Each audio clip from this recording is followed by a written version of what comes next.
মাসি, দিদি, ভাই, ভাইয়ের বউ সবাই মিলে ঘুরতে গিয়ে সেদিনকে লাঞ্চে কী খেয়েছিলাম তারই একটা মিনি ব্লগ আপনাদের সঙ্গে শেয়ার করছি। আর এই যে দেখুন সোনার পাপা সোনাকে কুলে নিয়ে বসেছে। প্রথমে কাগজের থালায় পড়ে গেছিলো হলো লেবু আর কাঁচা লঙ্কা, আর সঙ্গে দিয়েছিল একটা বড় সাইজের ভেজ পকোড়া। তারপর দিয়েছিল কচু শাক। কচু শাক খেতে না আমার ভীষণ ভালো লাগে, আপনাদের কেমন লাগে অবশ্যই জানাবেন। এই যে দেখুন পকোড়াটা ভীষণ মচমুচে ছিল, আমি কিন্তু আরেকটা নিয়েছিলাম। তারপর দিয়েছিল হলো পাতলা মুসুর ডাল, মুসুর ডাল দিয়ে কাঁচা লঙ্কা লেবু এসব দিয়ে মেখে পকোড়া দিয়ে খেতে কিন্তু বেশ লাগছিল।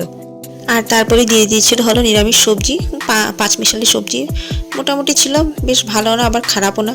তারপর নিয়ে নিয়েছিলাম হলো চিকেন কষার সঙ্গে অনেক রকমের অপশান ছিল, মাছ ছিল, ট্যাংরা মাছ, চারাপোনা, তারপর পাতুরি। বাট আমরা চিকেনটাকে সিলেক্ট করেছি কারণ চিকেনটা খেতে সবসময় ইজি, কারণ মাছের কাঁটা বেছে খেতে না অনেক সমস্যা। তো পাঁপড় আর স্যালাড দিয়ে মেখে খেতে বেশ দুর্দান্ত লাগছিল। মাসিমণি তারা যদিও পাতুরি খেয়েছিলেন, বাট আমরা কোনো ধরনের মাছ নিয়ে নিই চিকেন কষা